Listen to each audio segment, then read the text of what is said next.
मित्रांनो, मृत्यू आणि जन्म हे या विश्वातील, या सृष्टीतील एकमेव असे अंतिम सत्य आहे, ज्याला कोणीही कधीही टाळू शकत नाही. पण मित्रांनो, एक प्रश्न नेहमीच आपल्या मनात सतावत असतो.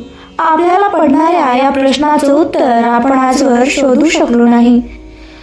आपलं नशीब, आपलं भाग्य हे आपण जन्माला येण्याआधीच लिहिलेलं गेलं असतं.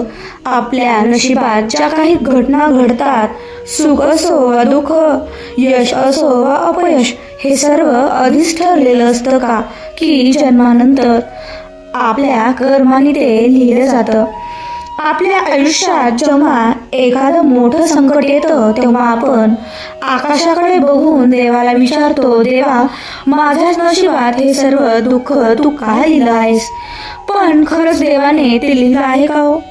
गरुड पुराण जे हिंदू धर्मातील 18 महापुराणांपैकी एक आहे, त्यात याबद्दल नेमकं काय सांगितलं आहे?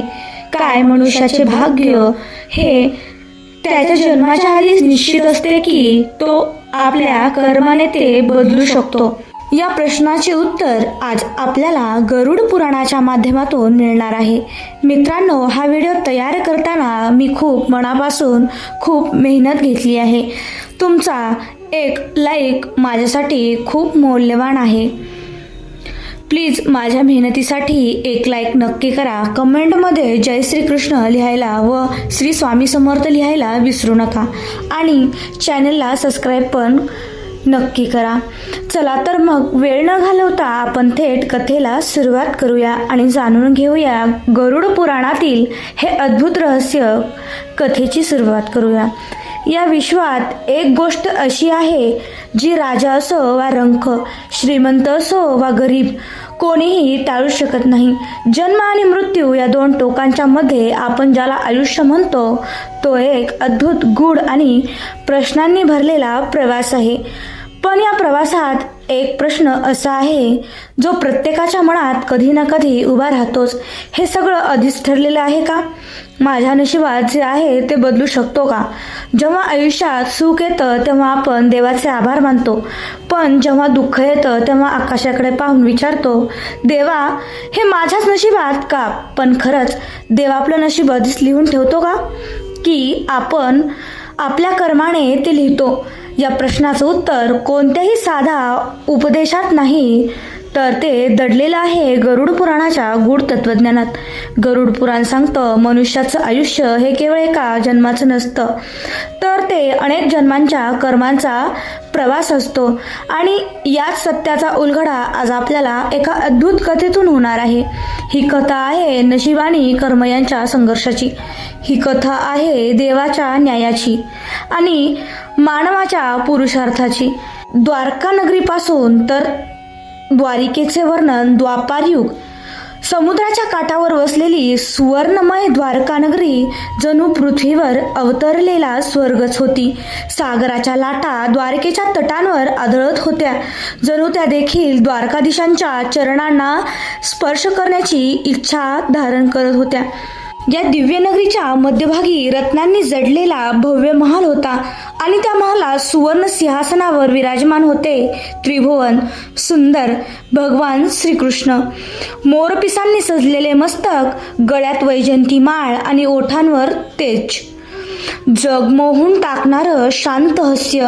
प्रभू विश्वाची लीला पाहत होते तेवढ्यात नारदांचा प्रवेश होतो. नारायण नारायण विनेच्या मधुर स्वरांसह तो परिचित आवाज महालात घुमू लागला. देवर्षी नारद, त्रैलोक्यात मुक्त संचार करणारे ब्रह्माचे मानसपुत्र, भगवान श्रीकृष्णाच्या सभेत उपस्थित झाले. नेहमीप्रमाणे नारदाच्या मुखावर भक्तीचा आनंद होता, पण आज त्यांच्या डोळ्यात एक वेगळी जिज्ञासा होती. आज ते केवळ भजनासाठी आले नव्हते, तर ते मानवजातीचा सर्वात मोठा प्रश्न घेऊन आले होते. श्रीकृष्णांनी स्मित हास्य करत विचारले, देवर्षी, आज तुमच्या मनात कोणता प्रश्न आहे, जो तुम्हाला इतका अस्वस्थ करत आहे? नारदांनी हात जोडले, साष्टांग नमस्कार केला आणि म्हणाले, हे प्रभू, मी पृथ्वीवर फिरताना मानवाचं दुःख पाहिलं आहे. कोणी नशिबाला दोष देत आहे, कोणी देवाला दोष देत आहे. माझा प्रश्न हा आहे, जेव्हा जीव आईच्या गर्भात असतो तेव्हा त्याचं नशीब ठरलेलं असतं का, की जन्मानंतर तो आपल्या कर्मांनी ते बदलू शकतो? हे प्रभू, नशीब मोठं की कर्म? तेव्हा श्रीकृष्ण नारदांचा प्रश्न ऐकताच सभागृहात विलक्षण शांतता पसरली. हा प्रश्न फक्त देवर्षी नारदांचा नव्हता, तर युगानुयुगे प्रत्येक मनुष्याच्या अंतःकरणात घोळणारा तो गहन प्रश्न होता. माणसाचे आयुष्य आधीच ठरलेले असते का, ती तो स्वतःच्या कर्मांनी आपले भविष्य घडवतो? भगवान श्रीकृष्ण सिंहासनावर किंचित पुढे सरकले. त्यांच्या चेहऱ्यावरचे हास्य आता गंभीरतेत बदलत होते. डोळ्यात करुणा होती, पण शब्दांमध्ये अढळ सत्य होते. देवर्षी नारदा, श्रीकृष्ण म्हणाले, आज तू जो प्रश्न विचारलास तो केवळ जिज्ञासा नाही, तो मानवाच्या अज्ञानावरचा सर्वात मोठा घाव आहे. जोपर्यंत मनुष्य कर्म आणि नशिबाचे खरे स्वरूप समजून घेत नाही, तोपर्यंत तो सतत नशिबाला दोष देत राहील आणि आपल्या पुरुषार्थाची ताकद विसरेल. क्षणभर थांबून ते पुढे म्हणाले, गरुड पुराणात या विषयाचे सखोल वर्णन आहे, पण आज तुझ्या निमित्ताने मी हे रहस्य पुन्हा उलगडणार आहे.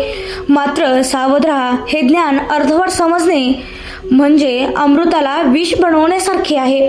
नारद मुनी पूर्णपणे शांत झाले. ते तहानलेल्या चातकाप्रमाणे श्रीकृष्णांकडे एकटक पाहत होते.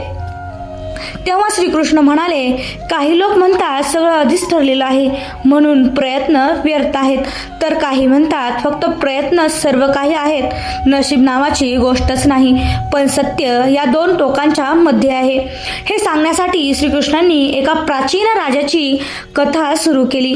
राजा रत्नधर आणि त्यांचा पुत्र अनेक वर्षापूर्वी भारतवर्षात अक्षयपुरी नावाचे एक वैभवशाली राज्य होते.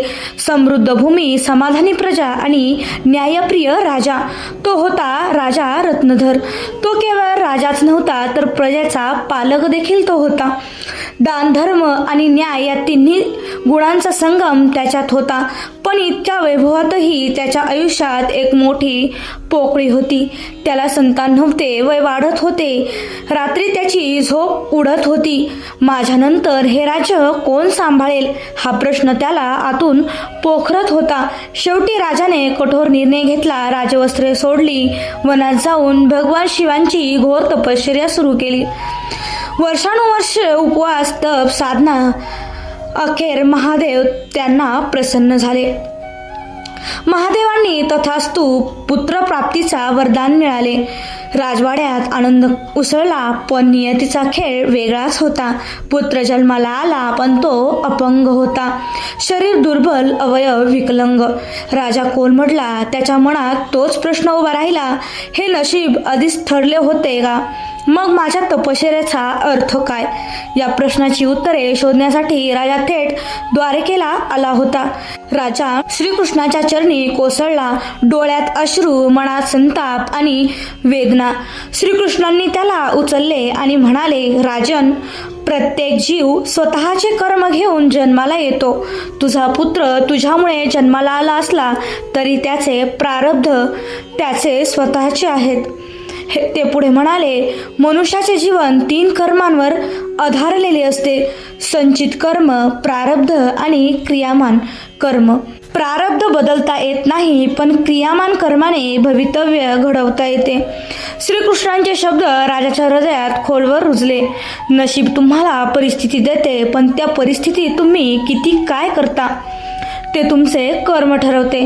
परिवर्तनाची सुरुवात. राजा परतला, पण तो आता तुटलेला नव्हता, तो जागृत झाला होता.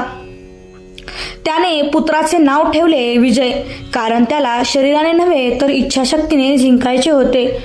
शस्त्र नाही, शास्त्र दिले. तलवार नाही, तत्वज्ञान दिले. लोक कुजबुजले, मंत्री नाराज झाले, पण राजा अढळ राहिला. एके दिवशी विजय हताश होऊन म्हणाला, पिताजी मी लायक नाही. तेव्हा राजा म्हणाला, चल आज मी तुला तुझ्या प्रश्नाचे उत्तर दाखवतो. रत्नाकर विजयला रथात बसवून राजवाड्याबाहेर निघाला. रथ जंगलाच्या दिशेने जात होता. आज न राजाचे मुकुट होते ना शस्त्रधारी सैनिक. आज तो केवळ एक पिता होता, आपल्या पुत्राला जीवनाचा अर्थ समजवणारा. विजयने हळूच विचारले, पिताजी आपण कोठे चाललो आहोत? राजा शांतपणे म्हणाला, अशा ठिकाणी जिथे नशीब आणि कर्म एकमेकांशी बोलताना दिसतात. थोड्या वेळाने रथ एका डोंगराकड्याजवळ थांबला. खाली खोल दरी होती. त्या दरीतून एक लहानसा ओढा वाहत होता. त्या ओढ्याच्या काठावर एक वृद्ध ऋषी बसलेले होते. राजाने रथ थांबवला आणि विजयला म्हणाले, पुत्रा त्या ऋषीकडे नीट बघ. विजय पाहू लागला. तो ऋषी अंध होता. डोळ्यात अंधार, पण हातात एक धारदार कुऱ्हाड होती. तो अंध ऋषी दिवसेंदिवस त्या कठीण दगडावर प्रहार करत होता. तो दगड खूप मोठा होता, मजबूत होता, पण प्रत्येक घावाने त्यावर एक रेघ उमटत होती. विजय चकित झाला. तो म्हणाला, पिताजी हे ऋषी अंध आहेत, त्यांना दिसत नाही, तरीही ते हा कठीण दगड फोडायचा प्रयत्न करत आहेत. हे तर अशक्यच आहे. राजा हसला. तो म्हणाला, होय पुत्रा, जगालाही तुझे आयुष्य असंच अशक्य वाटतं. विजय गप्प झाला. राजा पुढे म्हणाला, हा दगड म्हणजे नशीब, कठीण, थंड आणि जड, आणि ही कुऱ्हाड म्हणजे तुझे कर्म. दगड एका घावात फुटत नाही, पण प्रत्येक प्रहार त्याला कमकुवत करत जातो. ऋषी आंधळा आहे हे त्याचे प्रारब्ध, पण दगडावर प्रहार करणं हे त्याचं पुरुषार्थ. विजयाच्या डोळ्यात पाणी आलं. पहिल्यांदाच त्याला समजलं की देवाने त्याच्यावर अन्याय केला नव्हता, तर त्याला एक वेगळी जबाबदारी दिली होती. तेवढ्यात त्या ऋषींचा आवाज घुमला, राजन तुझा पुत्र दुर्बल नाही, तो फक्त वेगळा आहे. राजा आणि विजय थक्क झाले. ऋषींनी डोळे नसतानाही सत्य ओळखले होते.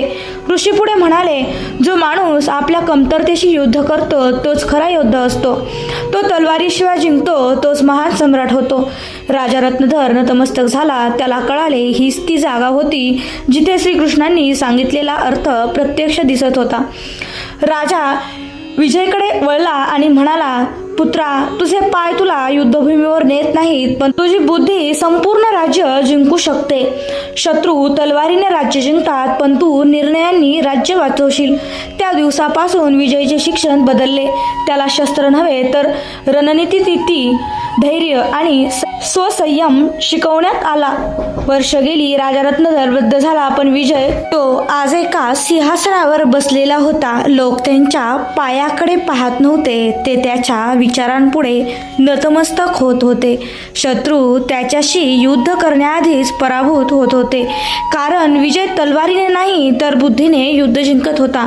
आणि एक दिवस तोच विजय लोकांना सांगत होता, नशीब मला तुटलेलं शरीर देऊन गेले, पण कर्माने मला अखंड आत्मा दिली.